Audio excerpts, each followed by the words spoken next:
As President O'Connor will be participating remotely, I will be chairing the meeting this evening. We have several commissioners participating by phone pursuant to Governor Holcomb's Executive Order 20-9 and corresponding guidance from the Indiana Public Access Counselor. I'll remind my colleagues calling in to mute their microphones when they're not speaking to minimize any feedback or interference. Mr. Mulholland, will you please call the roll? Commissioner Arnold? Present. Commissioner Gore? Present. Commissioner Moore? Commissioner Slack? Present. Secretary Collins? Present. Vice President Hawkins? Present. President O'Connor? Present. All right, thank you. We will now adopt the agenda for tonight's meeting. Reviewing the agenda, are there any requests for changes to the agenda as presented? Do I have a motion to approve the agenda? Second. I have a motion and a second. All in favor? Aye. Aye. Aye. Any opposed? Aye. The agenda is adopted. Thank you. We do not have any formal special recognitions to honor this evening, but I would like to thank all of our teachers, staff, and administration for their hard work and efforts over this summer.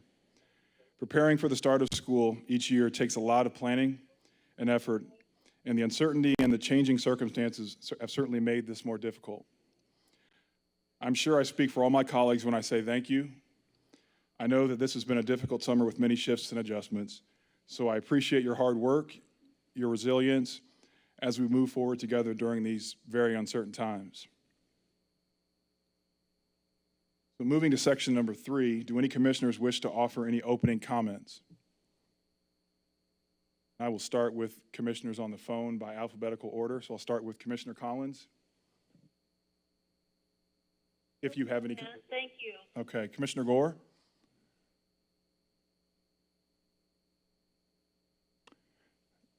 Commissioner Slack? No comment, thanks. Thank you. Commissioner O'Connor? Only to echo your words, Commissioner Hawkins, that it seems like things are changing every day, and it's because things are changing every day, and we think not just our staff, our teachers, our professionals that work at IPS, but also our families, knowing that we're working with a changing set of information on almost a daily basis.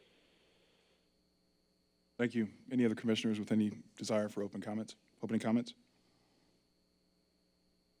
All right. To minimize the risk of exposure for members of the public sharing the same microphone at the podium, we will continue to receive public comment throughout our online portal. The public comment portal was activated on Monday, July 20th, and remained open until 4 p.m. today. We received 63 written submissions, all of which are posted on the board docs in item 3.02 and are available for review by the media and the public. In addition, we've received many emails from parents, teachers, and community members with their questions, comments, and concerns. As a board member and as an IPS parent, I understand and appreciate the many different perspectives that we have received. While I can't respond to every individual that reaches out to me, I appreciate the engagement and feedback we've received from so many parents, teachers, and the public as we consider the many difficult decisions we're forced to consider as we manage the opening of school during this current pandemic. Thank you for your continued engagement and support. Reviewing the items on the consent agenda, are there any questions or requests to remove any items from the consent agenda? Do I have a motion to approve the consent agenda as approved? So moved. As presented. Second. So moved. All right. Motion and a second. Any comments? Items on the consent agenda, are there any questions or requests to remove? All in favor? Aye. Any opposed? Aye. Motion carries.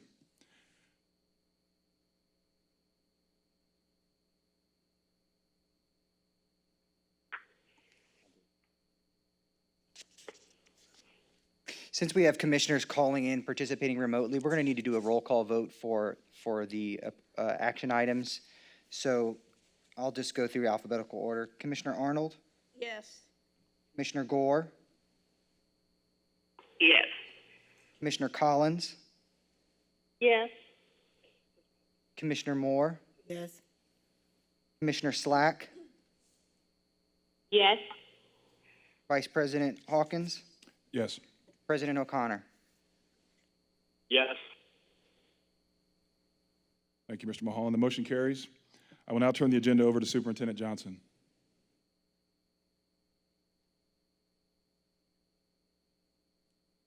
Thank you, Vice President Hawkins. We have 3 items in new business this evening. Item 8.01 we'll begin with, which is an update to our grading policy, specifically our grading scale. And so I will ask our Chief Academics Officer, Dr. Warren Morgan, to provide the board with a brief overview of our requested shifts to the grading policy. Thank you, Superintendent Johnson. As we know, last board meeting, we approved our racial equity policy. And so one of the things we've been making sure that we do is in everything we are doing through our academics, through our different policies, we're trying to align with. Can't hear. Can you hear me now? Sorry. Oh. With the equity that we're trying to align with in the policy. Commissioner Gore, can you hear Dr. Morgan? No, I cannot. I'm sorry. Speak a little louder if that's possible. Okay. We'll try it. Testing. All right, Commissioner Gore, did you hear test from Dr. Morgan? I hear that. Yes, Okay, thank you. awesome. I'll project more. Thank you. So as I was mentioning, we want to make sure that through the policies we're doing through our academics that we're aligning to our to make sure we're promoting equity. So what this policy is doing is really making sure that we are giving our students multiple opportunities to achieve mastery. We are also making sure that our students' performance is more reflective of their academic achievement and not necessarily just compliance or behavior or attendance reasons. The major shift of this policy is are twofold. The first part of the policy states that we will have a no-zero policy. All the other dimensions of the grading scale are on a 10-point scale, but in a traditional 100-point scale, the F, it goes from 0 to 59%. We're trying to level the playing field to make the F also a 10-point scale. So in this no-zero policy, the lowest F will be a 50, and that puts it on level with all the other grading scales. There's other different stipulations of the policy that we give support so that our schools and our teachers can think about how they will be able to adhere to this policy. We also have included some different research that other districts and other systems have used by implementing the no-zero policy. The other part of this policy that's an update is really making sure that we have a standard expectation for what the weighting categories are in a grade book. So we want to make sure that when students are doing certain work, whether it's homework or whether it is assessments, that we are not weighting all of those things equally, but we are taking into account the multiple opportunities that students will do in classwork and making sure that homework and things such as assessment are not as, are making sure that those things are not weighted as heavily. So those are the major components of the policy, and we really want to make sure that we're giving our students multiple opportunities and supporting our teachers with implementing this policy.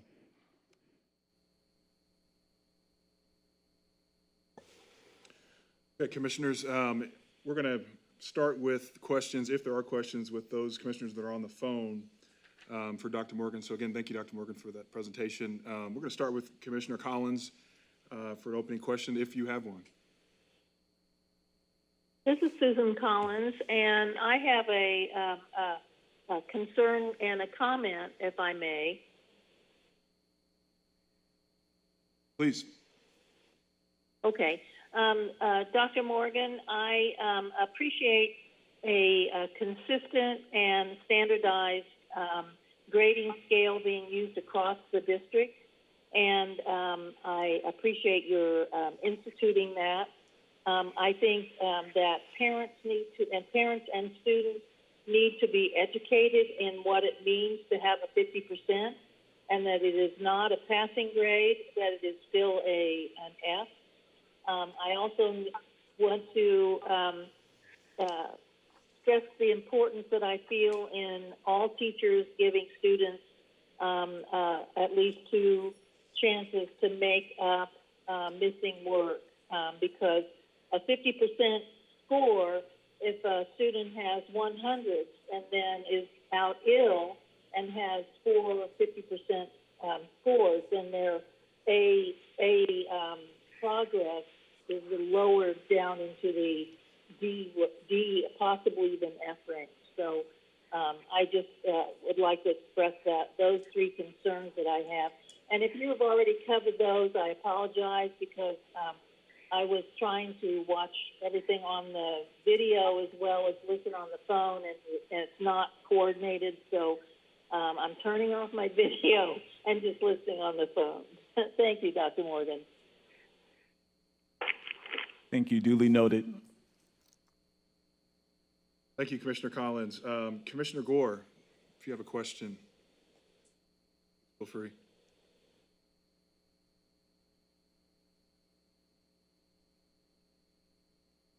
Move on then to Commissioner Slack, if you have any questions for Dr. Morgan. Thank you. I do not have any questions. I just have a comment. The same comment I made with Dr. Morgan before is that I just want to make sure that we are giving our teachers every support they need as far as professional development to make sure that they make it a motivational task for our children to know that this 50% is just not 50%. For a person that is actually trying and gets 50% versus a student that gets 50% because they don't show up. We have to push our kids and support our kids the best we know how. And I guess having our teachers equipped with that necessary mindset and the same strategy will be helpful. That's it. Thank you, Commissioner Slack. Commissioner O'Connor, any questions related to the presentation by Dr. Morgan or comments?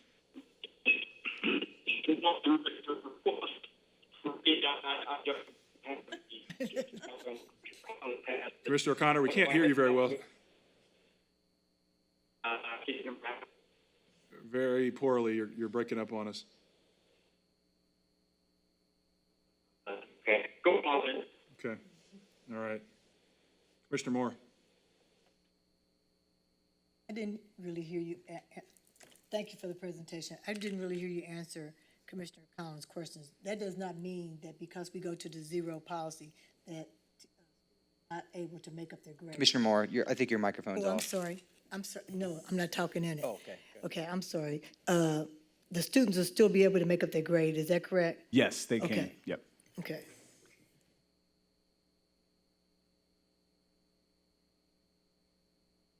One is it right? Commissioner Arnold. I just want to make sure that I understand and the people who might be watching understand. We're voting on this primarily because it's different than our previous scale was. Can you explain that just so people understand?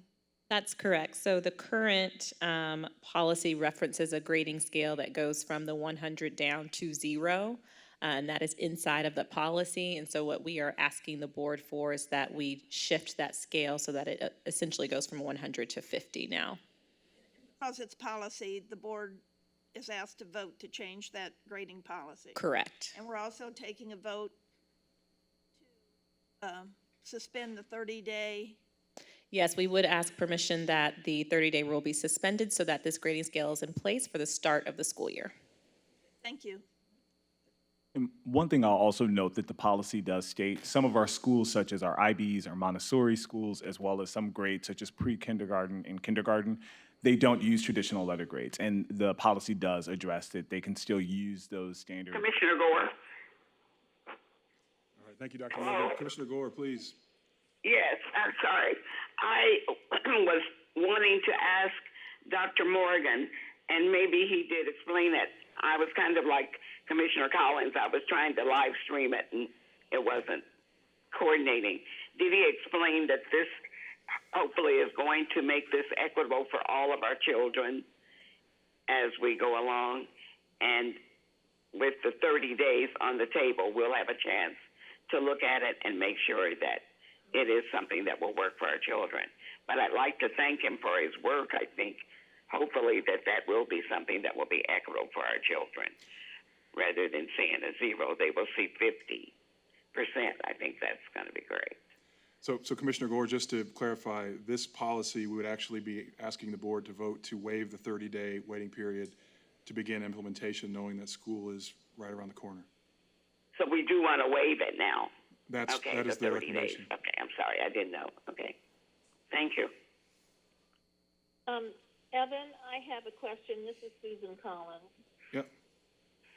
And Dr. Morgan, I had asked if this would be something that teachers will be automatically embedded in their grade books. I think you said that you're working with IT. Is this something that can be done by the start of school? Yes, we're working with our IT department as well as working with those principals so that those things are set up as a support to all of our teachers. Okay, thank you. Dr. Morgan, a question. Thank you again. And a question I guess I have also is how do you sort of speak to those that may be critical of a process like this and a shift where, I'm thinking about, as we're preparing not only, scholars, we're also preparing citizens and people to move into the world, and in the world of whether it be a higher ed experience or employment or whatever it might be, being on time and those types of things are very important. And so how do you respond to sort of that sort of, I'll call it accountability question around if you don't show, you don't show, and what that means and how that correlates to the shift here? Yeah, most definitely. Thank you, Vice President Hawkins. That's probably one of the biggest criticisms of a policy like this. One thing I will say, some people say that we're not teaching students lessons by not giving them a zero. The thing I'll say, and there's a lot of research out there that states this, that a lot of our students actually shut down when they are actually given a lot of zeros, or when they're so far behind that there's no way mathematically that they can actually catch up. We see adverse effects on our graduation rates, dropout rates. And so there's no research out there that shows by being punitive and giving zeros actually motivates a kid. And so I think a lot of it is our mindset and how we think about it as adults. We even talked about this when we were talking to our principals. There are second chances in life. Some decisions are critical, and those second chances are hard lessons. There are other smaller things, such as, you get a second chance if you don't pay your bill on time. There are multiple times for you to do it. And so I think for us, as we're preparing our scholars, we are teaching them how to actually be responsible and meet that achievement, but we don't want to close the door where they don't even see a window to opportunity. Thank you. Any additional questions for Dr. Morgan? All right, so do I have a motion to waive the 30-day waiting period and approve Resolution 7867, amending Board Policy 5421 as presented? So moved. Second. Second. Any discussion? All right, we're going to take a roll call vote. Mr. Mulholland? Commissioner Arnold, Yes. Commissioner Gore, Yes. Commissioner Moore, Yes. Commissioner Slack, Yes. Secretary Collins, Yes. Vice President Hawkins, Yes. President O'Connor. Yes. Motion carries by the vote of 7-0. Thank you, Mr. Mulholland.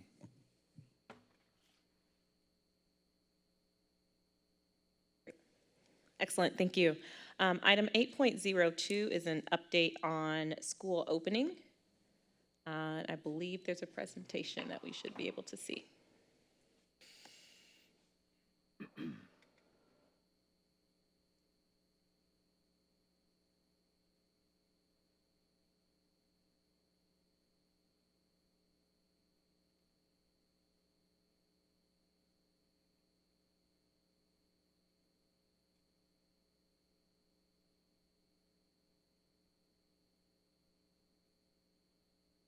Excellent. So this evening we'll present, a number of us on the leadership team, an update on our work toward reopening for the 2021 school year. We will review our vision and non-negotiables. We will update the recommendation that we are making to the Board of School Commissioners along with our rationale, as well as the key components of the recommendation and the programming that we would like to move forward with as a district.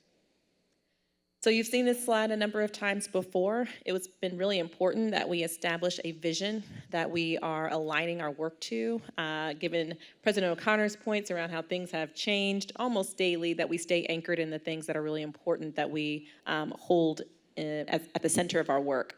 And so you can see our vision, which includes that we maximize in-person time for our students while prioritizing the safety of our students and staff, and operating to the extent possible in alignment with city planning and the work that we know is happening to reopen and grow our economy currently.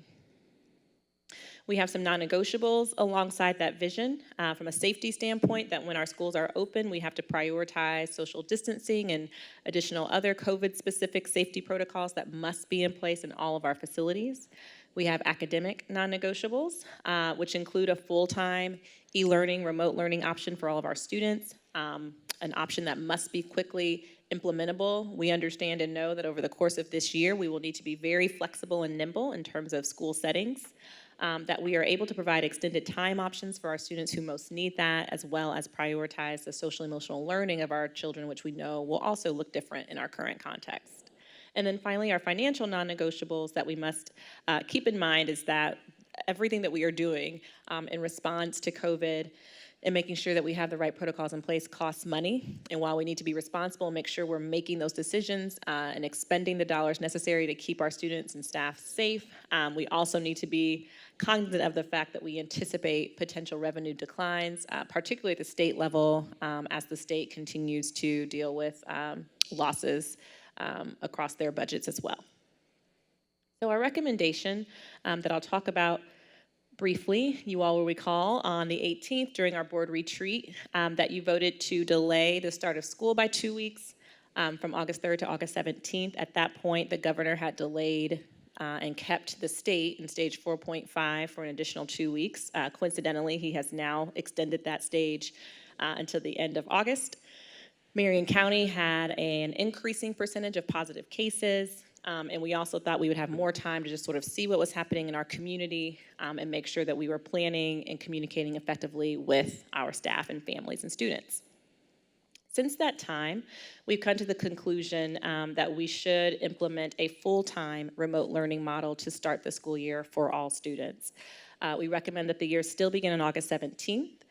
We are committed to putting into place learning hubs that would serve our most vulnerable students, and that we actually create a plan that will give us some specific metrics to work toward as it relates to coming back to school for in-person learning.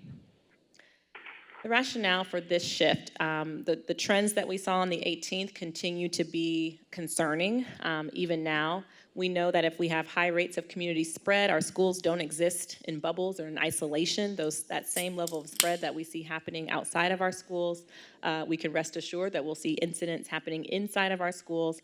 And to the extent possible, we want to be able to provide a safe and consistent learning experience for our students.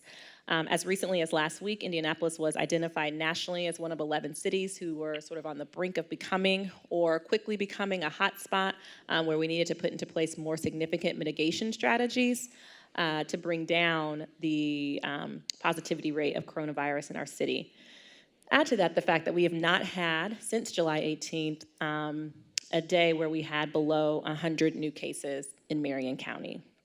Last week, we're excited that the state, Governor Holcomb, put in place the mask mandate, that our city leaders, Mayor Hogsett and Dr. Kane and the Marion County Public Health Department have put into place some mitigation strategies and some additional restrictions. And so our hope is that we start to see those, impact the numbers in our community. But at this point, we believe the remote learning start for our students is the best way for us to proceed at this time. Some continued data, if you go to the Marion County Public Health website, you can search the COVID rates by different urban areas. So we just pulled one example. This is Chicago. You can see Indianapolis compared to Chicago. Again, our rate of increase is quite significant.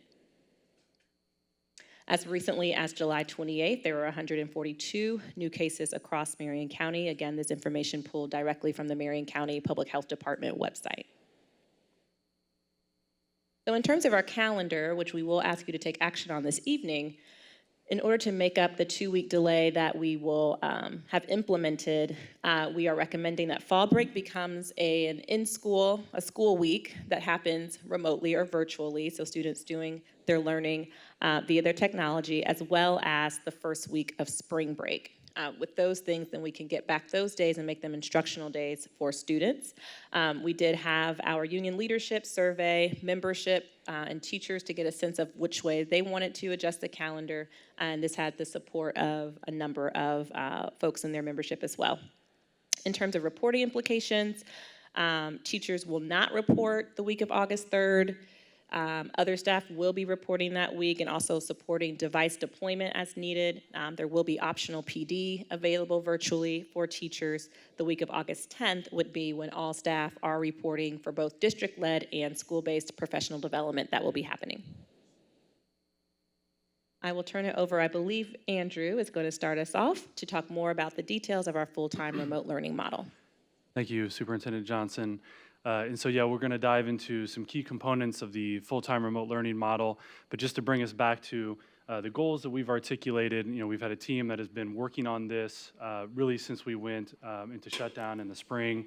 And so we want to promote the physical safety of our students and staff, meet the academic needs of our students, and then something we'll talk a little bit more about is prioritizing the needs of our most vulnerable. So I'll turn it over to Dr. Morgan to talk about our instructional model. Thank you, Andrew. So this is just a high-level overview of some of the important components of our instructional model, and we did give our principals guidance on how to implement this effectively in their school. Some things to note: all instruction will be delivered virtually via Microsoft Teams, so the content area teacher or the student's homeroom teacher will be delivering that. Student attendance will be taken every day in our elementary schools and then in every period in our middle school and our high schools. We're still working with our tech department to give out that specific guidance, and all of our staff and principals will have that by opening week of school. Also, students and teachers will follow a set schedule daily, and that includes both synchronous instruction, so live instruction that students will have with their teacher, as well as asynchronous instructional activities where students are doing things independently on their own or in small groups. So there's a mix of that. There's also, we're recommending in the virtual environment that school instruction doesn't start any earlier than 9 a.m. to give families that flexibility, but the teacher contractual day will start and end at the same time. And we're also asking the teachers record their lessons daily, even if they're doing a small mini lesson of 20 minutes in Microsoft Teams, in the event that a student is absent or if a student needs to review that when they're doing their independent work. Once again, going back to that multiple opportunities and helping students out. In the appendices, you guys will see that we have multiple other different documents, such as detailed schedules, day in the life of students, as well as for teachers, just to give you some examples of how we're adhering to the IDOE instructional minutes, as well as supporting our students along the way. And with that, I'll turn it to Dr. Henderson to talk about professional development.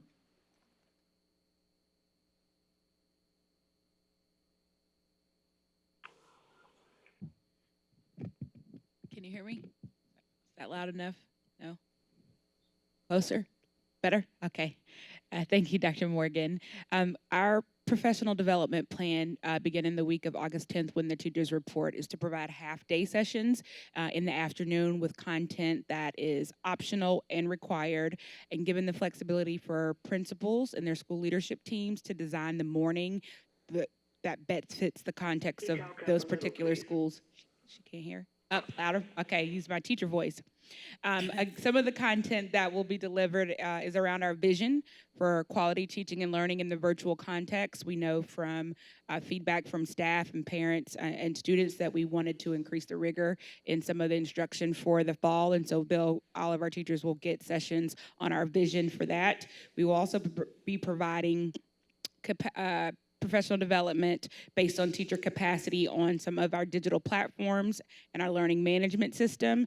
We've offered some optional sessions this summer, and teachers will be able to pick based on their knowledge and capacity and experience with those platforms for sessions. We will also be providing, as with Dr. Morgan's team, United Support Services, as well as academic teams on specific strands of work that we will expect teachers to execute during this school year. And I think the last thing is just to mention, we will also pull some of these sessions for our classified staff that report on August 3rd that are appropriate given their roles in supporting instruction. There also may be some functional area PD for people who are not in non-instructional roles. Thank you, Dr. Henderson. So a few additional key elements of the plan from a teaching perspective.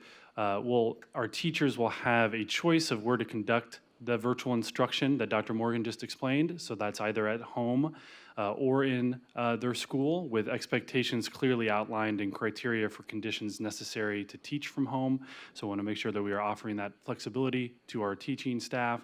And then from a food service perspective, obviously this was a very high priority last spring and will continue to remain a high priority. As we are or when we would be in the full remote setting, food service will be available district-wide. That includes our 4 high schools. We'll be serving prepackaged meals, and then the service times you can see below there would be every day. So Mondays and Wednesdays from 12 to 3, Tuesdays and Thursdays from 9 to 12, and then families would receive 2 days worth of meals Monday and Tuesday, and 3 days worth of meals on Wednesday and Thursday. And so we will make sure that that is communicated early and often as well.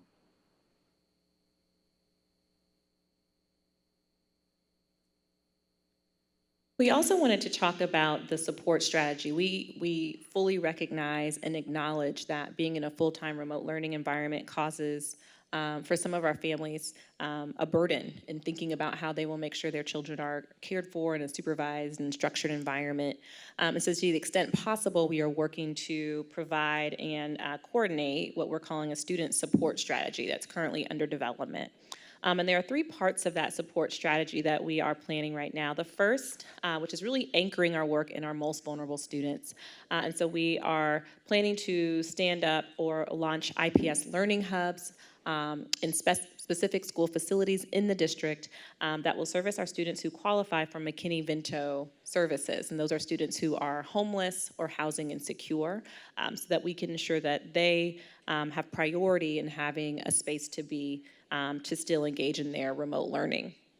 The second, as we've talked with our Unified Student Supports team and our special education team, is making sure that we have some flexibility for students who receive related services, that they can, if they so choose, have those services in person. What you can imagine is if I am getting speech therapy and my speech therapist or pathologist thinks it's best for me to come in to do some of that work, and then they'd be able to do such through appointment and based on the student's IEP. And so our team right now is working very hard to ensure that that structure can be in place. And then finally, our student support network, which if you can imagine, we know we have a lot of children who may not have a specific need, but do have a need for supervision or for a more structured environment. And so in collaboration with a number of community partners, launching what we're calling Student Support Network, which could be either in an IPS facility or in a partner facility where students can go to be in a supervised environment. We are in development on the strategy. We recognize and know that we have to make sure we are keeping things safe, and so those safety protocols are still in place, which means there will be some capacity limitations on the number of students that will be able to be served. All those conversations are still underway, but we are committed in making sure that even as we go full-time remote, we are first and foremost anchoring our supports in our children who are most vulnerable, and then also working to provide additional services where we can to other students in IPS. Yep, and as Superintendent Johnson mentioned, from an IPS Learning Hub perspective, I just want to go a little bit deeper here. So the goal of these hubs will be to provide a stable, safe environment where students who qualify for McKinney-Vento services can engage in remote learning in a structured place. And so we plan to provide 1 elementary school, 1 middle school, 1 high school hub Again, those are in our facilities with the potential to expand to a second elementary school hub depending on the length of time that schools are closed. So again, we have a team that is working very hard to get that up and operational. And then from an in-person phase-in strategy perspective, so thinking about where we are now versus what it might look like to phase back into in-person. We've outlined some metrics here that we want to take a look at from how we move from one phase to the next. So on the far left-hand side there in phase one, that is what we are recommending this evening. So that is IPS full remote learning is the default for all students, with us establishing the support strategies to serve our most vulnerable, and as mentioned, food service would be available across the organization. And then to move into phase two, that would be initiated after a 14-day average of 5% or lower positivity rate. And in this phase, we would identify students who may return to in-person learning, and of course, we would still have that ability to opt into our full remote setting. And then from a phase three perspective, those are metrics that we would establish upon the start of phase two, and what that could look like is all students may return in person to in-person learning, but of course still have the ability to opt into fully remote. And then what it says at the bottom of the slide there is really, really important. Phase two will not be implemented any earlier than October 2nd to allow for the continuity of planning for students, families, and staff. And of course, we will be in continued consultation with the Marion County Public Health Department throughout these phases to ensure that we are collaborating with the Public Health Department as well. So now we'll slide to some communications and next steps. So from just a high level, just wanted to walk through what the last couple days and what tomorrow will look like in terms of communications. So as Dr. Morgan mentioned yesterday, we held a principal call and informed all of our principals of the recommendation that we would be making this evening, along with some ways that they can start the planning. And then we also, yesterday, right after that call, sent out communication to all IPS staff and all IPS families stating the intention for the recommendation this evening. And then, of course, tonight, we're reviewing that recommendation with the school board. And then tomorrow, we will send out additional communication to families articulating the full remote learning academic vision and a little bit more about what they can expect for their students. And then from an ongoing perspective, we will be sending out regular communication to families, both from IPS and from the individual schools, so that we can continue to push out, here's what families can expect during this phase. And so just a couple high-level next steps here from a key workstream perspective. So Superintendent Johnson mentioned from the student support strategy, we are in conversations with multiple partners around the city to determine how we can work together to support our students and families. And then our Office of Communication and Engagement is planning a series of Parent Institute sessions on supporting parents and how they can support their children during the remote learning setting. And so those will get up and running very soon. And so that is all we had from the presentation perspective. We'll take questions. All right, commissioners on the phone, I will remind you, if you could, please mute your phone during question and answer. And so I'd like to begin again with those commissioners on the phone, and we'll start with Commissioner Collins. Yes, I have several questions. Well, let's start with the first one that I have, and that is I needed a better picture of how instruction takes place. And Dr. Morgan, I believe you said that teachers would record each one of their lessons. Now, is there a way to record the lessons? Do the teachers have the ability to record a lesson while they're teaching it and then somehow archive it? Or is that something that has to be done separately? That's my first question. That's a great question. So Microsoft Teams has the ability, all you have to do is press the record button, and you'll be recording yourself, recording that meeting that's taking place, and then it turns into a file that the teacher can then save and upload. We have a platform, Schoology, that both our teachers as well as students will have access to, where teachers can create folders. And that's really where all the instruction is going to take place, where worksheets will be uploaded, additional videos and additional content workbooks. And so then they can upload those videos there as well. So it's a relatively simple process. A lot of our teachers actually are very tech savvy, but for those other ones, we're providing that information for them in professional development. Okay, and so when a student is on the Microsoft Teams with the teacher, and there's probably questions and that kind of thing going on, there's conversation. Now, the latecomers can access in the archive, is that correct? That is correct. And one of the things we've provided in terms of a sample schedule that teachers can do, there's this time that we call asynchronous learning, where students can be working independently, but the teacher will also be pulling students in small groups. So that's also an opportunity where that student will have much more of an intimate touch with the teacher to ask those questions. And then the time where the teacher is actually just teaching is a relatively short period of time. In terms of just giving that direct instruction. Okay, and there will be a chance, there'll be the opportunity, there will be an opportunity for parents to ask for help if they, on their end, like they have a bad connection, or so they can call somebody, and will they have that as part of their procedural information? Yes, on all the devices that our students will be receiving, there will automatically be even a message for how they actually get access to tech support. And we're making sure that schools have all of that information as well. And this is just going to be an ongoing process. We're going to be sending information from the district, but then schools will be doing that touch just to make sure that if parents have any questions or things that need to be lifted up, we'll be working to meet those needs. So it's an ongoing process, but we definitely want to hear what our students and our families need, and we want to be nimble and adjust to that. Okay, well, thank you. And the last question I have is, how are our parents contacted? Are they contacted through our website, or are they contacted through robocall, or how are they contacted? I'll start there, and I don't know if anyone else wants to pick up. I know primarily we're pushing a lot of our information out to our website, but we've been very intentional in this time. I know Superintendent Johnson does those messages that go out to family. We're putting active messages out on social media, and now that schools have clarity on exactly what's happening, the schools have several means in which that they will be communicating specifically.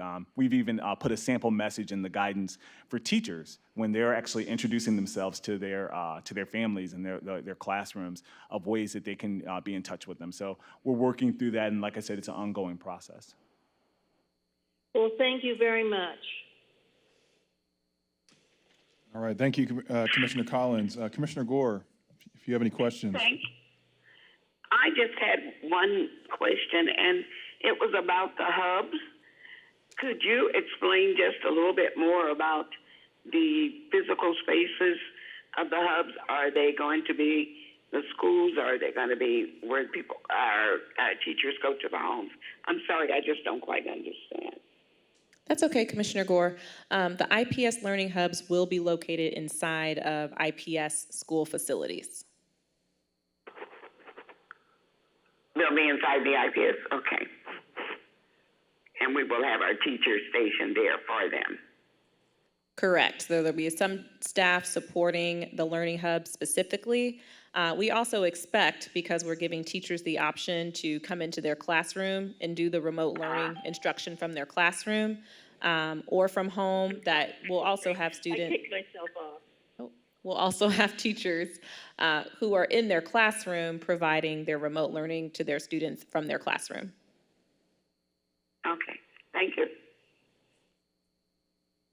Thank you, Commissioner Gore. Actually, we have we're going to skip over to Commissioner Moore, who has a question probably related to Commissioner Gore's question. That's true. I do want to miss. Okay, so in the hubs, so those children would be there, and they'll have their teacher that they would normally have for the remote learning, right? And the purpose of the hub is to provide additional support for those children because they may need something additional. So they'll have, their teacher will be the teacher that's doing remote teaching plus the homeroom teacher that they're supposed to have, right? Because they're gonna have two teachers, a teacher that do remote and then a homeroom type teacher. Is that correct? Did I remember that to be correct? That was when we had the option, when we were doing both. So now that everyone would be remote learning, their homeroom teacher, their classroom teacher is doing all of that instruction. Okay, so the remote teacher would be the teacher that will be teaching the class, but when they're in the hub, the people in the hub is just to assist them. Okay, I just want That's to make sure I correct. understood. Yep, you got it. I'm sorry, I didn't want to bounce off of Mrs. Gore. I needed to bounce off of her All question. right, thank you, Commissioner Moore. We're gonna leapfrog the other way back to Commissioner Slack. If you have any questions related to the presentation, please proceed. Okay. I guess my question would be, I know that last school year at the end, we had some issues with many schools doing a different thing. And I understand that the IDO has some guidelines on how this should be designed now. So there will be a baseline to what is expected for every school. So then every school will know that this is what we expect from them, is we expect for teachers to be in touch with the kids daily. I guess that's one of my questions. Yes, that is absolutely correct. And in the appendix, you'll see a slide that shows the required instructional minutes. We're giving this guidance to principals with a minimum threshold that we're requiring for each subject. And this also aligns to our comprehensive literacy framework so that even in this remote environment, we're having that high expectation and the rigor for the ELA instruction. But we're also telling school leaders that the minimum instructional hours must meet the IDOE requirements. And the only thing I'll say again with that is that the minimum instructional hours for IDOE doesn't have to be all direct online. So we're not asking the students to be on a computer for 5 or 6 hours directly with the teacher. Some of that's a mix of direct instruction and some things when they're doing work independently, asynchronously. I totally, I like that because as a parent with children that are struggling with not wanting to be on Zoom all day with their teacher, that would be very hard. So I guess my other question would be, how are they going to be able to collect the data that says that this child has spent this many hours, this many minutes, doing independent instruction versus them being on the Zoom or on the call or on the online with the teacher? How are they going to be able to collect that data? Great question, and we're starting to work on those fidelity metrics. Also, we'll tag team with my colleague, Dr. Henderson. But one of the things we know that we can pull metrics on are, how students are logging in. Other things we're looking at is a Schoology usage. And so there are other metrics we'll be able to emerge, of course, just our attendance and knowing those different things. And there'll be, beginning indicators for us to begin to analyze what's actually happening. And then I'll turn it to Dr. Henderson because I know she's been working a lot with our principal supervisors on how instruction can be effectively implemented in the virtual environment.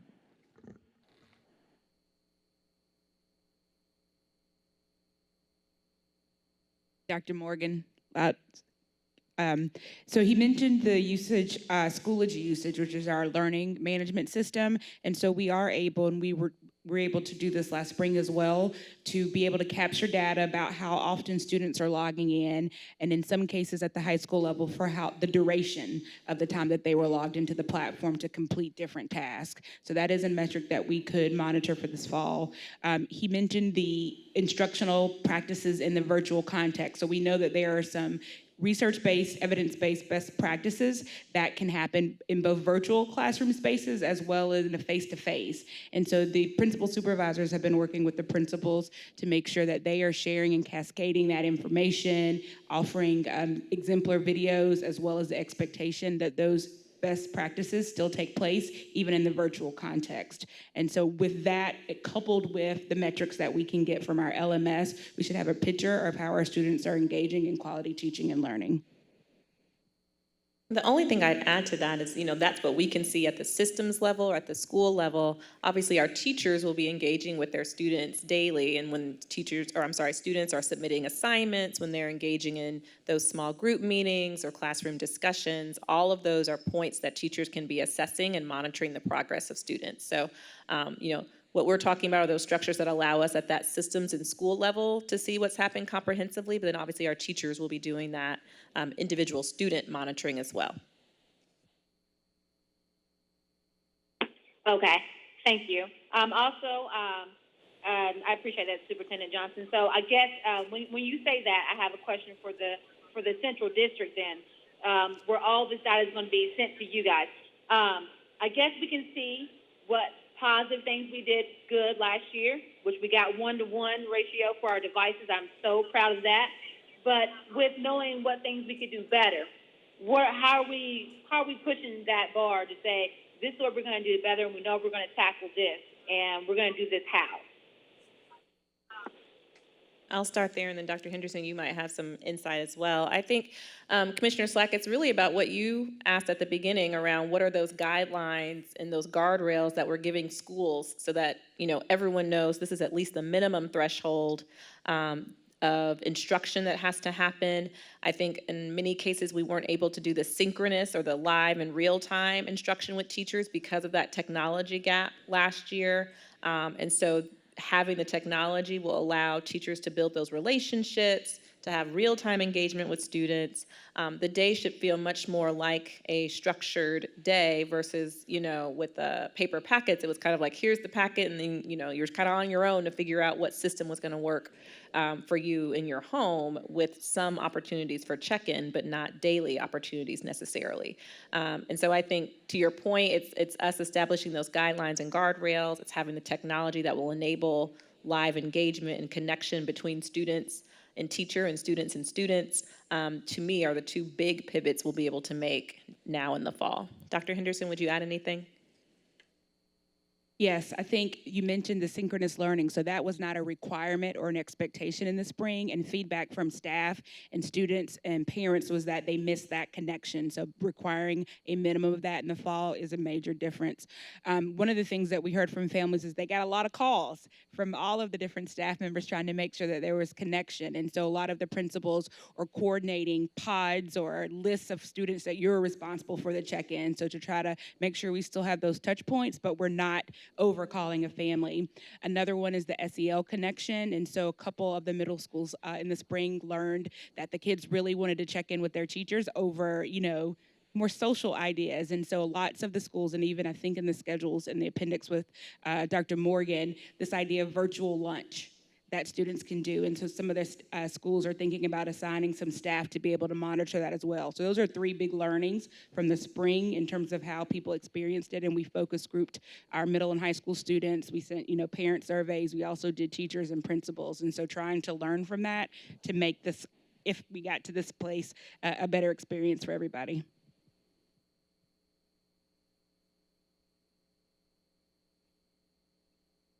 Thank you. I appreciate you guys' response. I hear flexibility and I hear creativity in the works. Thanks, guys. Thank you, Commissioner Slack. President O'Connor wanted to offer the floor for any questions or comments, or we can certainly circle back. Well, first, let me confirm you can hear me now. We can hear you now. Perfect. It just, by way of a comment, is I think, as we go through this, first of all, I want to congratulate and thank our staff who continues to reinvent the wheel as all this information continues to change and do incredible work. I think we also have to acknowledge that this isn't optimal, that we're going to learn things as we move forward, and we're going to have to be, as I think I just heard Commissioner Slack say, we're going to have to be flexible because we're going to learn things that may change some of the assumptions we made, and that we need to be willing to do that, but that we also understand that optimal is getting our students in their schools and in their classrooms as quickly as we possibly can.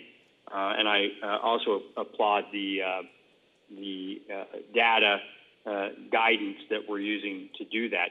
I guess my question, and I want to thank the other commissioners for questions about the learning hubs because they were questions I had, but for Superintendent Johnson, as we think about students who may need that enhanced learning model and other things, what about our families that are going to need childcare options, who had been anticipating having the option of being in class during this period of time? What are those things we're doing to provide some flexibility to those families? Yep, so President O'Connor, that's sort of the impetus behind that student support network, which what we're calling it, in the collaboration with community partners. And so those are the conversations that are underway that would be really for those families who have that additional need for that supervised space. So IPS Learning Hub, specific for our students receiving McKinney-Vento services, obviously the in-person related services as applicable for our students who have disabilities, and then the student support network, which is sort of more broad for families and children who need that supervised environment. And that would be in collaboration with partners. Thank you. All in development. I'll make that clear. All right, thank you, President O'Connor.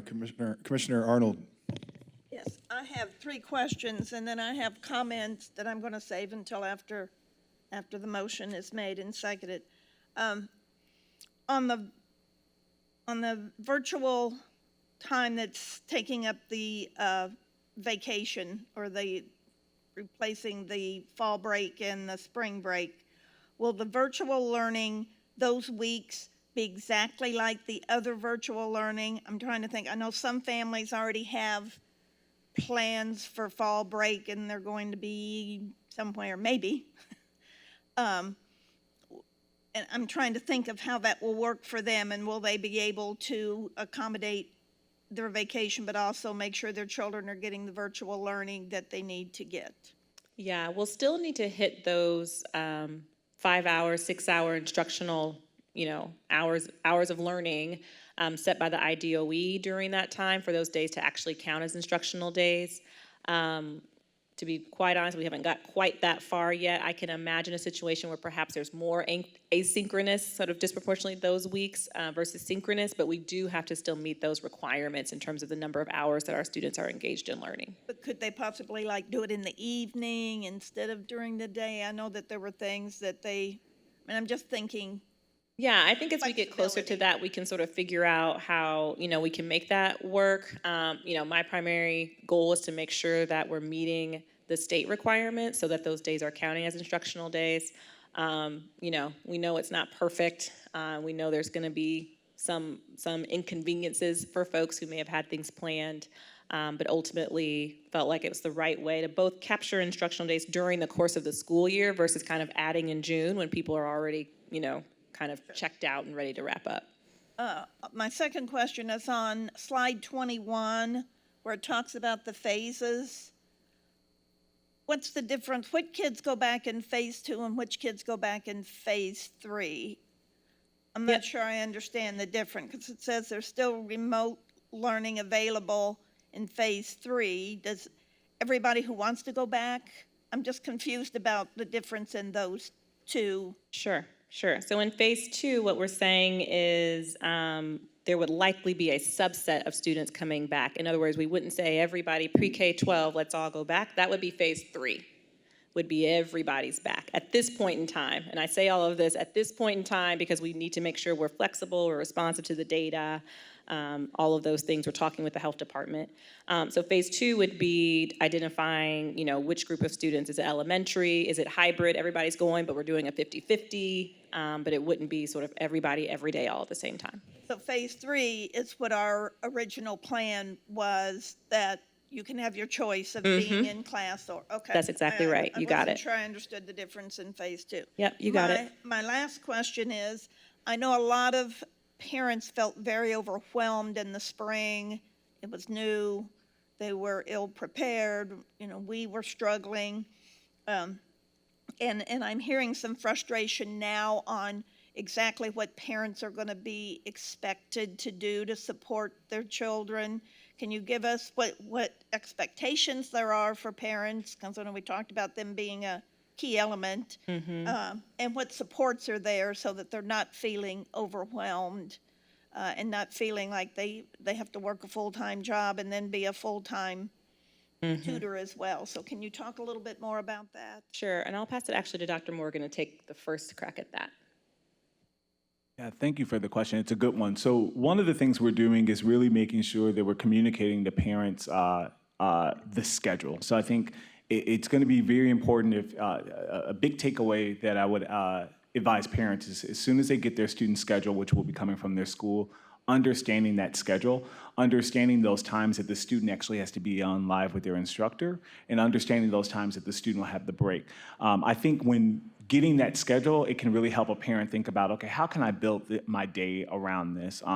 Mainly because, one, we want to make sure students are having that touch point. We heard that from families. We've done several forums where parents were saying, I want to make sure I have that touch point with a teacher, or I want my student to have that touch point with other students in their class. And so that's going to be that time, but that's also when they get their attendance. And so parents, you really want to make sure that you're doing that. The other thing that we'll be doing is, school principals are already thinking about this. How can they have a touch point at the school of a mentor to reach out to the family, and in case that there are issues that they're having accessing the learning, or if there are issues that the student is actually having. We want to make sure that there's that optimal communication between the family and the school, and so principals are already starting to think about that, and those are some things we're thinking about during central office. And then we've also, just in the beginning phases, started to think about what does it look like for us centrally to provide support and, communication and messaging, little quick tips that we can be doing to families as we roll this out together. We're learning and iterating as we go along, but these are things that I can only imagine we're going to get better as it goes along, because we're going to learn a lot from things that we do well and things that we don't do so well.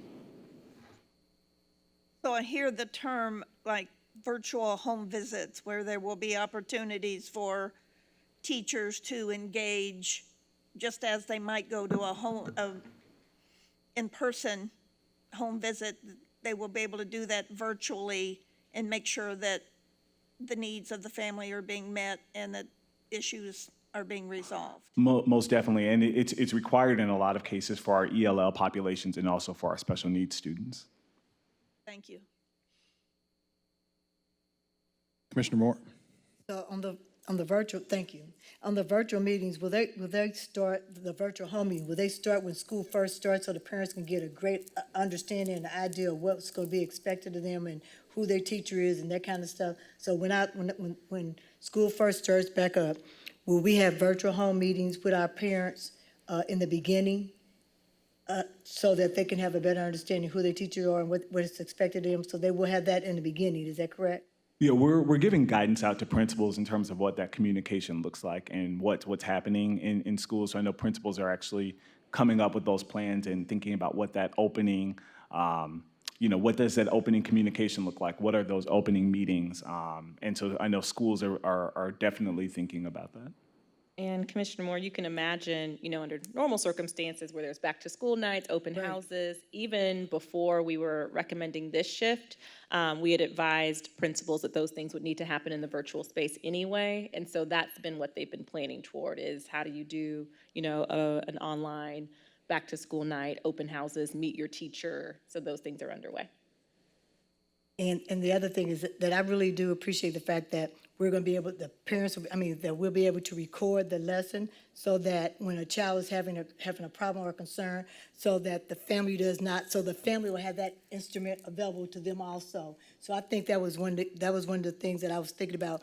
As parents come to me, they say, I'm not equipped to teach my children algebra or trig. I'm just making it up as I go along, but they're saying that I may not be able to teach my child various different methods. And so if in fact the teachers are recording their lessons and the family has opportunity to go back and then, live and work through that process, I think that's something very positive. And so I do want to give you guys kudos on that, because I think that's a great idea. Because a lot of our families, they are afraid, because we come from an area in which a lot of our families do not themselves sometimes don't understand or be able to, like I try to teach my daughter I'm an accountant, and I try to teach my daughter math when she was in high school, and it was like not making it. So I'm just saying, so I think that's very positive. And so as long as the families understand that they'll have those opportunities and what's expected of them, I think early on, I think this can be successful because, I mean, as a whole, IPS started this without any experience with any, e-learning. And so for that, I want to give you guys kudos because I think you have stepped up to the plate. And I think people have very few, negative things to say considering the fact of where we've been and where we are today. And so for that, I definitely give you kudos. And I like some of the things that you're coming up with. And I hope our families agree 150%. If not, maybe they can agree 95. So I'm looking forward to where we're going. Thank you. And thank you for that. One other thing I'll mention, with the policy that actually we just approved in terms of our grading, we're asking teachers to use the electronic grade book, which is Power School, and all of our parents have access to that. And so this is another window that our parents have to really communicate, to think about how their student is actually doing, and it provides that communication. So we're working to try to address those needs as well. Thank you. Thank you, Commissioner Moore. I just want to sort of echo and the acknowledgement and the importance of the social emotion. Gore, I have a question. Absolutely, Commissioner Gore, please proceed. Go ahead, Commissioner Gore.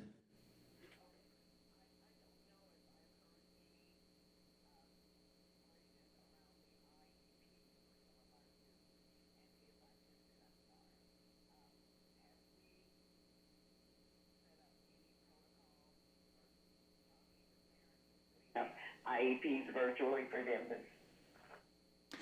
I'm curious. Yes, we actually, in the guidance that we've given to our schools, in the time that would be asynchronous, independent time, or small or group times, we've given those as suggested times for the IEP meetings to happen. Of course, all of our students with special needs and also all of our students that are English language learners, we have to meet those requirements. And so our special education team, our ESL team, they've been working really hard to align our supports to this guidance to make sure that students actually have that. And so we're working with the schools now to make sure that there's the adequate staffing needs as well as the adequate time in the day. But there is, in the guidance that we've given to principals, it calls out IEPs, 504s, and individual learning plans. Okay, so we have taken that in consideration and working with the parents as well. Thank you.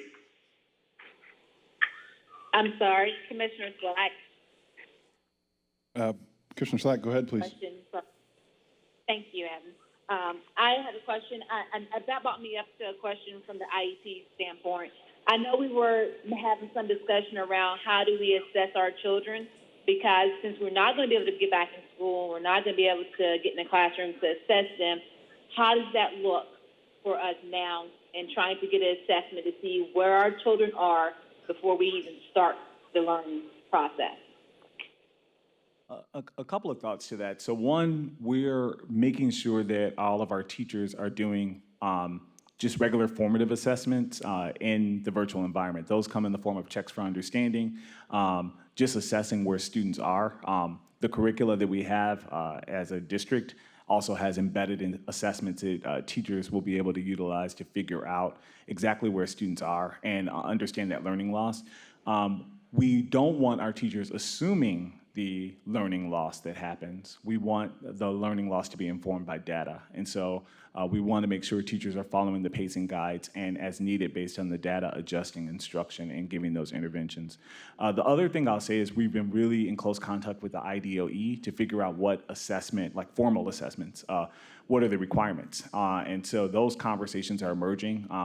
And guidance is rolling out from the state in terms of how a formal assessments will look like this year. So we're still staying close to that guidance and learning, and we will adapt and adjust if necessary.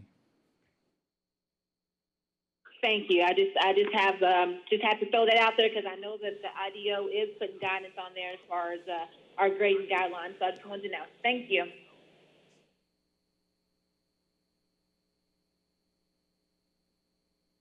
I'm going to wait a moment here. Okay.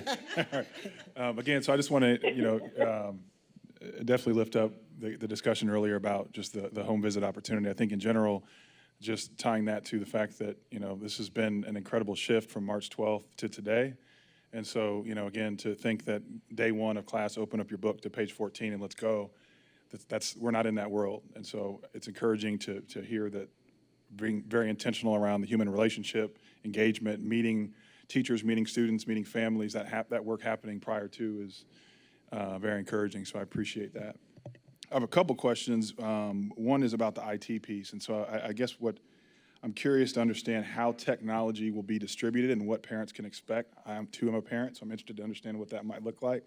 But also just what does that mean? And then also, I heard a little bit about just sort of information that would be tagged to a device about sort of who to call, what to call. But so I guess really just from a tech standpoint, what is expected and what should parents expect?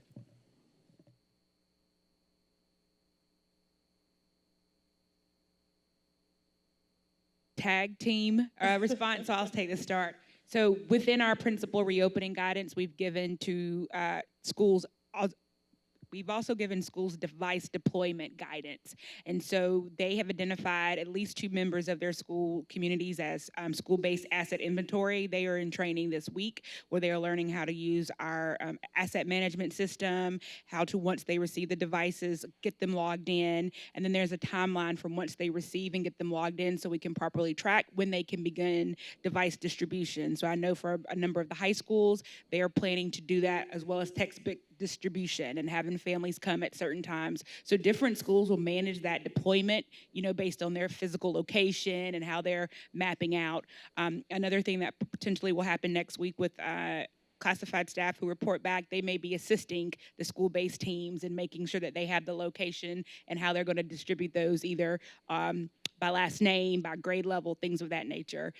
Each school is also, in my talks with the principal supervisors and principals, identifying members of their staff who are the most tech savvy. Some of them are even thinking about using some of their non-instructional staff to be their own internal tech hotline. We will continue to have the line we had this spring, and don't quote me on the number, but there's the main number that everybody will call and can get the help. But then individual schools are trying to manage that. I know in a call with the middle school principals today, one lifted that up and the other one was like, that's a great idea. We know exactly who can serve in that purpose within our building. So it will look different school to school. They all have the same guidance in terms of what has to happen for tagging, what has to happen for secure location, and then how you should distribute, but then when a school does it in terms of the next 2 weeks, which staff members are involved, and then how school-based additional support for tech will work. And then I don't know if it was Andrew or Dr. Morgan who's going to follow me. Yeah, I can add a little time. I'm looking at the guidance right in front of me. So we have a principal all call tomorrow. We do one of those every Friday. So tomorrow we'll spend a little additional time with the principals diving into this. They've already received this guidance a number of weeks ago, but we'll clarify some of it tomorrow. And so as Dr. Henderson mentioned, schools will be handing these out over the next couple of weeks, kind of on their own schedules. But as they hand those out, they will make sure that there's information going out about the technology use and care expectations, so very similar to what we put out in the spring. That was included in those devices. And then we have school-based administrative assistants who are actually getting trained by our IT department right now so that they'll be on hand to help support students. So when a student gets their device, they're supposed to open it, log on, make sure they know how to do that. There will be support right there when they pick it up to make sure that goes smoothly. And then, of course, we've got an IT hotline that was up and running in the spring. Will continue to be up and running, and that information will be pushed out when you pick up a device as well. Thank you. So the parents will go to the school to actually pick up their device? That's correct. Just clarify. Okay, thank you. I appreciate that. The other question I have, maybe one of the other questions, is really around the data. I'm looking at slide 19 where we talk about, we have Indianapolis and Chicago modeled, and this is the data that came from 7/30/2020, so it didn't get more current than that, I suppose.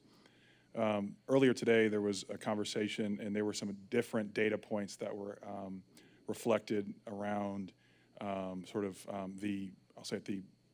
it the infection rate compared versus testing administered per the quantity of cases, the quantity of tests that are administered.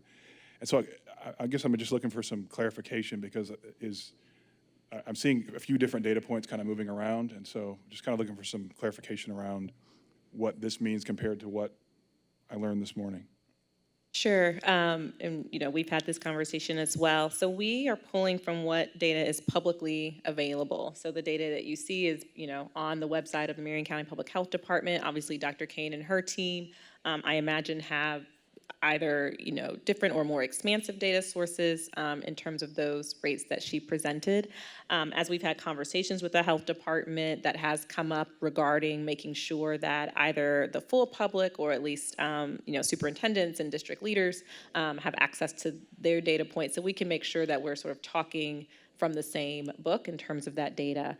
The reality is, if you look at the State Department of Health site, the Marion County Health Department, Regenstrief has a site up, you will see some differences in those bottom line numbers. And my understanding is the source of that is sort of what is feeding into those systems in terms of who is reporting their test results, who is reporting which test results, that then give you that bottom line number. But in our discussion as a team, I thought it was important we anchor ourselves in the data that's publicly available so that our community can also see what we are seeing and sort of tracking. If Marion County Health Department is able to, again, find a way to publicly display the data or to have it feed in such a way that we have access to it, so that we're aligned, then we're happy to sort of shift our view. But right now, I think it's important that we stay anchored in what all of our community has access to see. Thank you. Appreciate that clarification. And the last, I think it's a comment or a statement, I'm not sure, or a comment, I guess, but I've heard sort of formative assessment, I've heard, discussion around, sort of building sort of relationship, engagement, sort of how do we build that human interaction, attendance. And so I'm curious how we're starting to think about sort of how we monitor and sort of as we scale this up and we know we're going to learn a lot, we may bump our heads, we're going to learn from it, we're going to keep growing, and it's very fluid. But just, I'm curious to understand how we're thinking about just sort of the monitoring approach to this work that we're moving into, because ultimately our purpose is to provide the highest quality educational experience that's rigorous and challenging.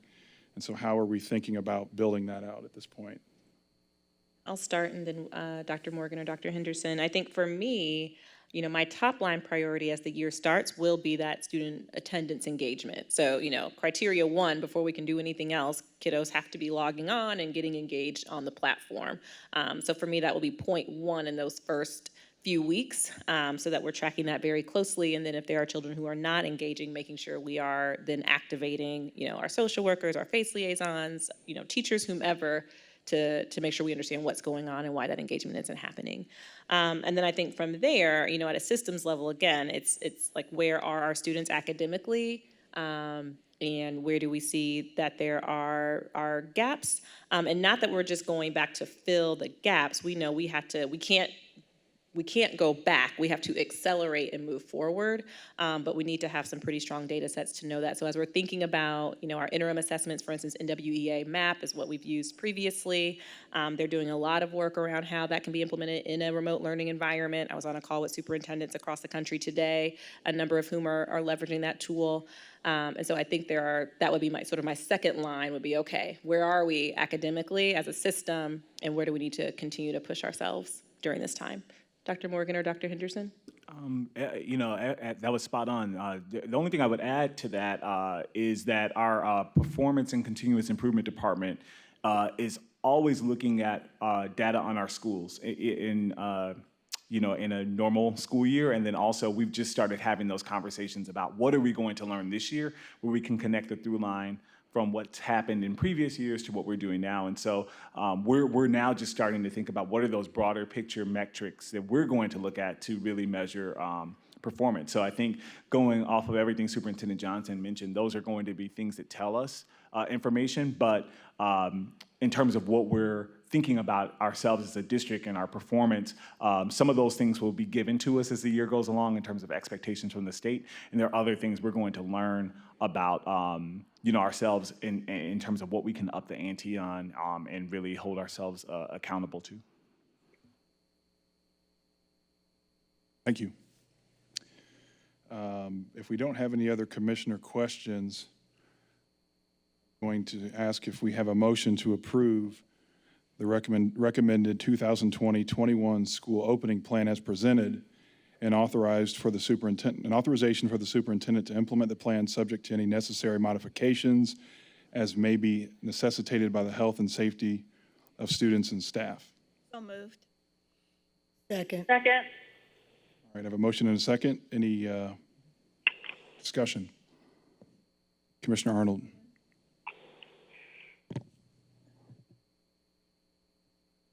I have some prepared comments I'd like to share. As we meet tonight, we know that there are no easy solutions. There is no guidebook for educating children in a pandemic.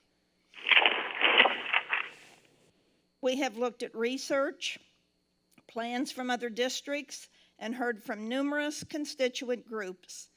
As board members, we have read your emails, answered your text messages, and listened to your phone calls. As in most important decisions, there are people for and against the district's proposed plan. There are valid reasons to open schools and valid reasons to educate virtually. We all believe children should be educated in a classroom setting with teachers and support services. We also believe that putting children, their families, and our employees at risk is a terrible option. I will support the administration's recommendation for the following reasons. I believe it's based on clear scientific metrics. We must reach the required positivity data point to move to the next phase of the plan. That is simple to understand and follows the Marion County Health Department recommendations.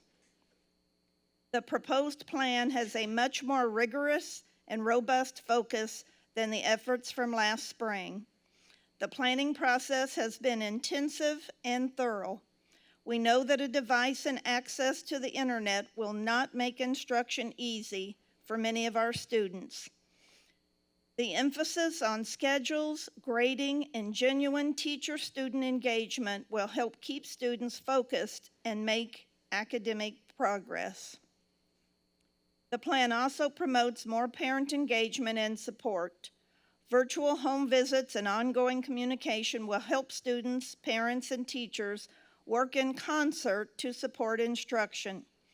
Many parents are apprehensive about their role in supporting virtual learning, especially those who work outside the home. The relationship between school personnel and the family unit is integral to the academic success of our students. We remain concerned about our most vulnerable students. I appreciate the effort to create special dispensation for these students. The hub concept has many challenges, but does have the potential to support our special needs students. We don't have all the answers yet, but beginning with our students impacted by homelessness is an important start. We have heard from parents with children that require more intensive services than can be delivered through virtual instruction. I trust that efforts will continue to be developed and implemented to serve our special needs students. The issues of nutrition and supervision of students during the school day is immediate. IPS will continue to support the nutritional needs of our children until schools reopen. We provided over 600,000 meals to our families when school was interrupted last spring.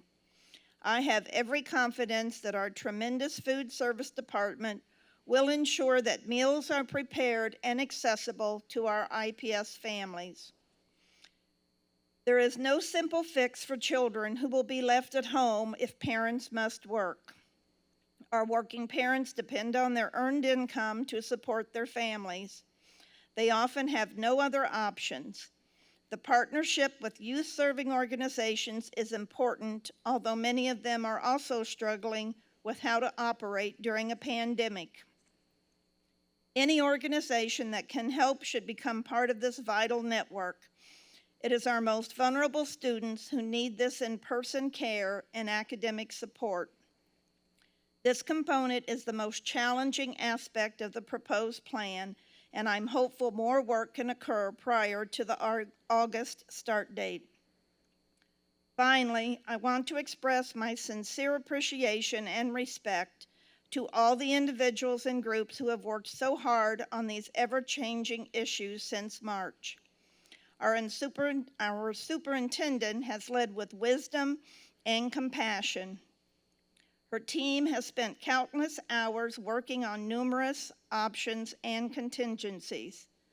Building leaders, teachers, union leadership, community partners, parents, and even students have been involved and supportive.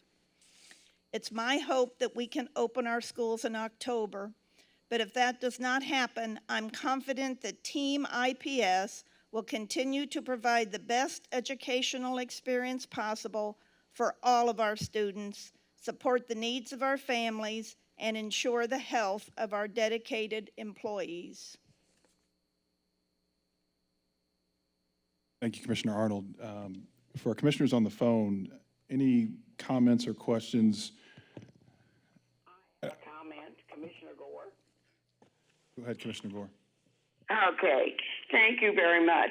What I'd like to start out by saying is thanks to our superintendent, thanks to the team that works with her, the leadership team.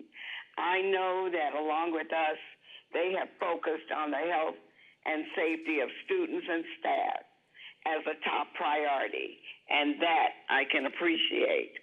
My main focus tonight is our children matter. I feel that the recommendation that they have given to us is the best for our children at this time.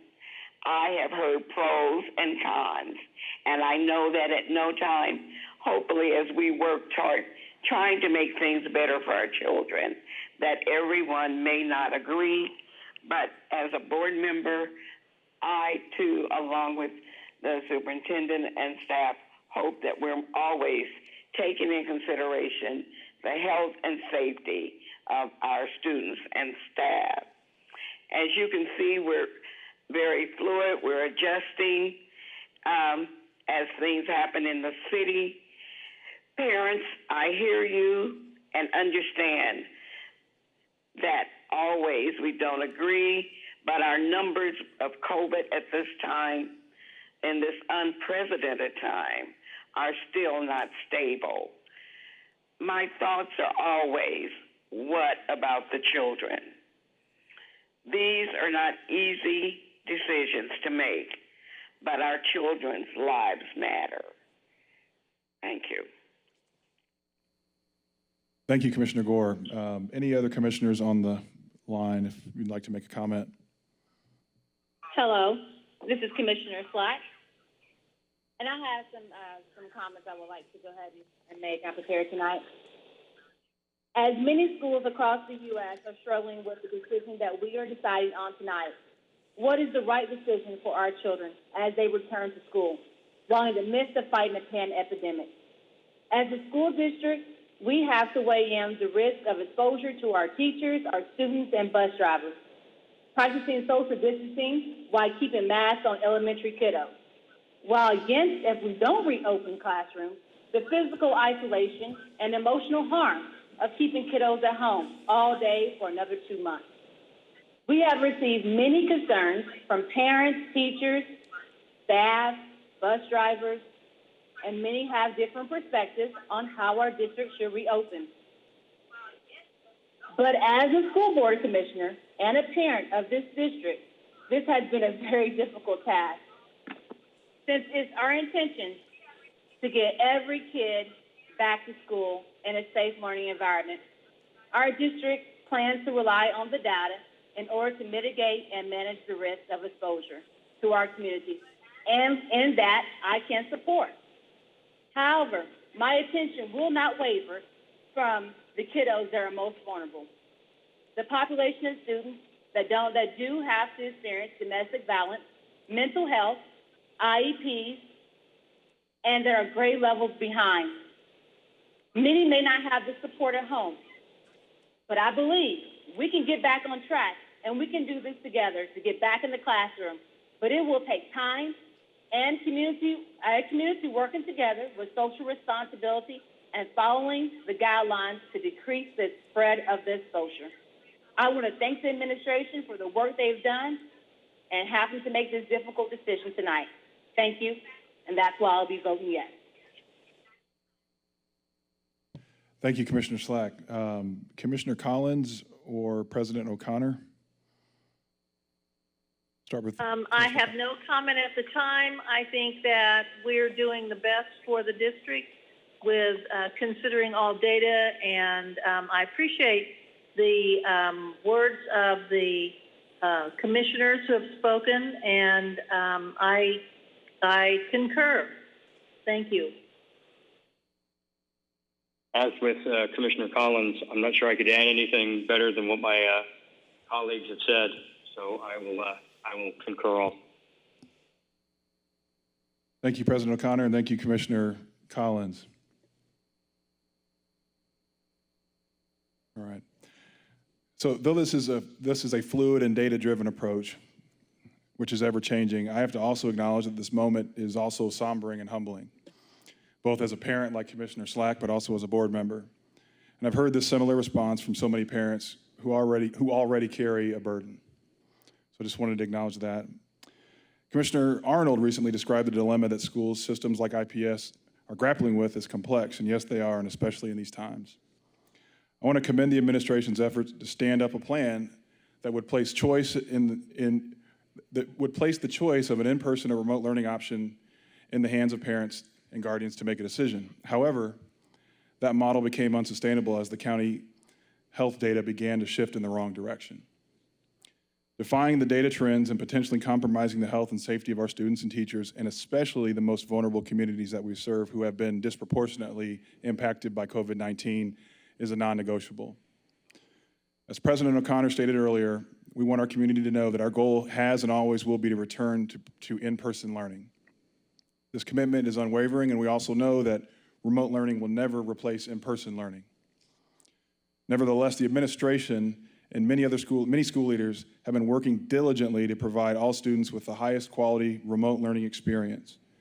This plan prioritizes equipping all students with the necessary technology, a commitment to real human interaction and relationship building, rigor, and a hyper-focus on providing a safe and stable learning environment for our most vulnerable students who may suffer greatly in the absence of a lack of an in-person option or an in-person interaction as well. And I also want to reiterate how thankful I am to Superintendent Johnson and the administration for focusing and maintaining the target of equity through this process. That has been unwavering as well. And so going forward, our community should know that our school system remains committed to the data and the health experts, prioritizing student and staff and teacher safety with a focus on scaling back up in person as soon as possible. So I'm encouraged that we're targeting October, even though this is fluid.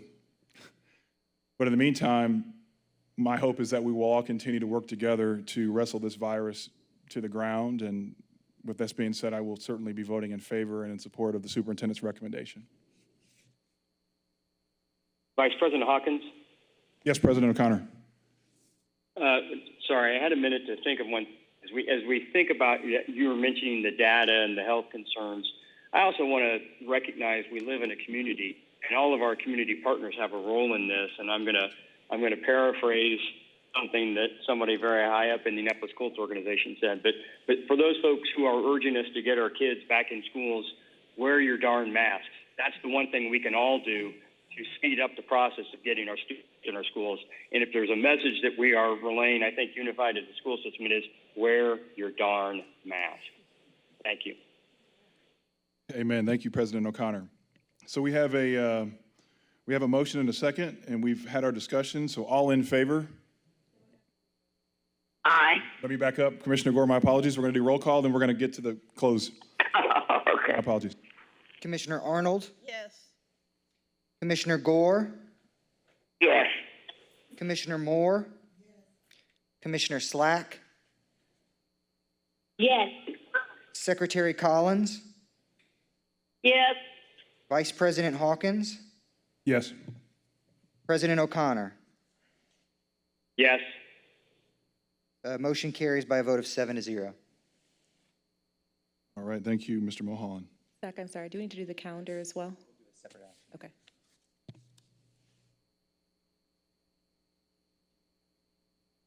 So the administration also had a recommendation to update the calendar that was attached in board docs for commissioners' review and reflects what we spoke about during the presentation in terms of adjust the makeup days for the delay in the start of the school year. So the administration would also ask for the board's approval of the updated calendar as presented.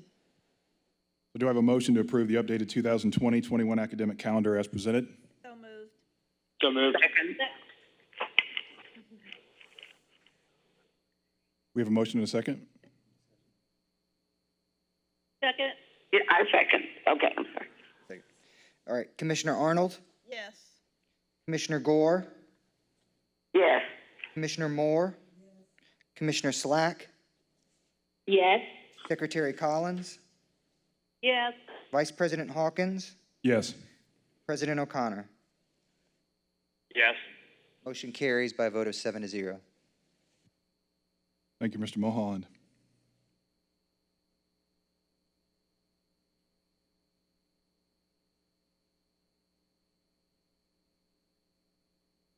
Item 8.03 was actually the resolution to support the reopening. Zach, am I correct? So that has already been approved. No, it's a separate action. I Oh, it's think a separate action? Okay. Vice President Hawkins has this. Then I would ask for the board's approval of Resolution 7868, which allows for the additional planning and safety authorization for the superintendent in response to COVID-19. Thank you, Superintendent Johnson. So item 8.03 is a resolution that provides flexibility and authority to the superintendent to respond to the current public health emergency. I will remind my colleagues that the board passed a similar resolution in March with the authorization expiring at the end of the 1920 school year.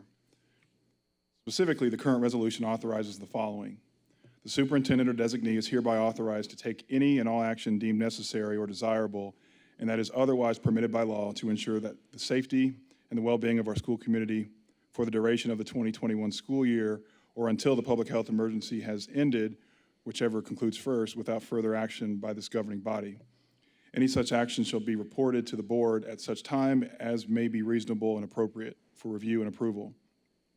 Any existing policy or practice that is inconsistent with waivers, extensions, guidance, or regulatory requirements of local, state, and federal public agencies or officials, or that is unnecessary, inappropriate, or impractical during the current public health emergency is hereby suspended for the duration of the public health emergency as determined and reported to the board by the superintendent. The Board of School Commissioners directs all employees of the school corporation to comply with any and all temporary laws and regulations related to the current public emergency where such compliance may be inconsistent with the directives of policies and practices of the district. In the event of pandemic-related building closures, the superintendent is hereby authorized to take any and all action deemed necessary or desirable and that is otherwise permitted by law to ensure the safety and well-being of students and staff.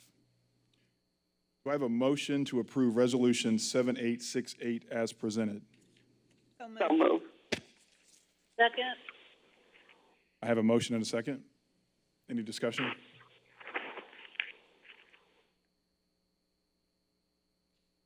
Commissioner Arnold, I'm sorry. Commissioner Slack, did you ask for discussion? Commissioner Slack, yes. Discussion, please proceed. Thank you. When will this expire for us? Will this be in December 2020? the resolution will expire on June 30th, 2020, unless otherwise extended, modified, or rescinded by the Board of School Commissioners. 2021. Is that 2021? 2021, thank you, yes. Yep. So the end of the 2021 school year, unless otherwise extended, modified, or rescinded. Thank you. Okay, Commissioner Arnold, Yes. Commissioner Gore, Yes. Commissioner Moore, Yes. Commissioner Slack, Yes. Secretary Collins, Yes. Vice President Hawkins, Yes. President O'Connor. Yes. Motion carries by a vote of 7-0. Thank you, Mr. Mulholland. Does any commissioner wish to offer any closing comments this evening? I would. Commissioner Moore, please. I promise mine are not written, but I promise not to keep us long. I want to first salute and thank the administration, teachers, principals, and all those who have worked to ensure that our children here get a quality education. And I want to reach out and thank the community for all the love letters, emails that we have received, but also for all the hard work they have done. Because when we first started, before this even happened, as many of you know, we did not have all the necessary tools for our children. When I talk about tools, I'm talking about computers and laptops and things that make them compatible in the community as they begin to study and begin to take the necessary tests, which we have determines their qualifications to be able to move forward throughout our system. We asked for thank you, anyway, you know what I'm saying. We asked for money from our community. Thank you. We asked for, I'm sorry, today is not the best day for me, but we asked for money for our community, and our community came forth. And when the school year started, we were 3-1, and now we are 1-1. And we would not have been able to do that unless the community reached out and put funds into the IPS equity fund, and we're still taking money. But, and because of that, we were able to spend over $17 million to get ourselves competitive with the other districts. And so for that, I want to thank Indianapolis, the community, because every time we have asked you to reach out and be able to be available for our children, you have done that. And with that, I promise and commit to do everything that I can do to ensure that your voices are heard and that we continue to do the things that we commit to do and that we give a quality education. We thank you for believing in us, and we thank you for the money that you provided to our children and the community that we have. Thank you. Thank you for comments, Commissioner Moore. Do any other commissioners have any comments or closing comments this evening before we hand over to Superintendent Johnson? I do. Commissioner Slack, I'm sorry. Go ahead, Commissioner Slack. Thank you. I just want to give kudos to our administration for working tirelessly on this and really having to look at everything and every angle.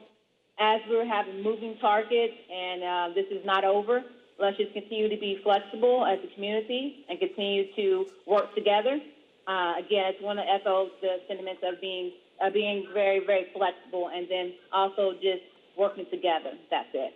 Thank you, guys. Thank you, Commissioner Slack. Commissioner Hawkins. Yes, Commissioner Core. Go. Okay. I just kind of want to share the same sentiments to our superintendent. And I also would like to say thank you to our hardworking teachers again for their work having to change their protocol and the way they teach on a dime, basically, concerning the problems that we were having with COVID. I'd also like to thank our bus drivers, all of those who have worked so hard to make sure that IPS is still functioning and one of the best school districts. So thank you so much. And again, stay safe and healthy, parents, and wear your mask as your children should. Well said, Commissioner Gore. Thank you for your comments. All right, well, thank you all, and Superintendent Johnson, we'll hand off to you. Great, thank you. Just a couple of comments. One, just deep gratitude to my team. They have worked incredible hours and made so many pivots that are just about unimaginable, but doing those things to make sure we are as flexible and as responsive as we can be to what's happening around us. And so I'm so very grateful to have the best team to lead with and get to do this work beside. Very thankful for all of them. We have asked ourselves continuously who is burdened and who is benefiting from the decisions that we make, and we understand there is always a group of people on both sides of that question, but we've worked hard to be responsive and, most importantly, keep our students and staff safe and stay anchored in our commitment to equity and specifically racial equity as we do our work. There's no easy answer. I will tell you, I certainly feel the weight of this recommendation. I couldn't sleep last night because I know what this means for so many of our families and what they will be up against and challenged with over the next several months. But I told our team and our principals we're going to need to work and teach like we have never done before, because that is what our children and our families deserve. And so we will do right by them under whatever circumstance and context that we find ourselves. I would urge our community to ensure that we are all doing our part, wearing our masks, social distancing, making choices that will keep us as healthy as possible.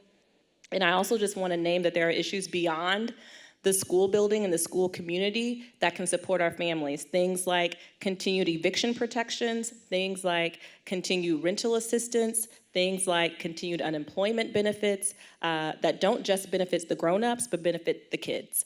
And so I would ask our community, our leaders, to make sure as they are making decisions and thinking about how we move forward, that we do our best to protect those who are most vulnerable among us. Again, thanks for everyone, for the work that they will do, to our teachers, the work that they have ahead of them, and to our kiddos who we will see in a couple of weeks. That is it. Thank you, Superintendent Johnson. Our next scheduled meeting will be our work session on Tuesday, August 18th. Having completed all the items on the agenda, this meeting stands adjourned.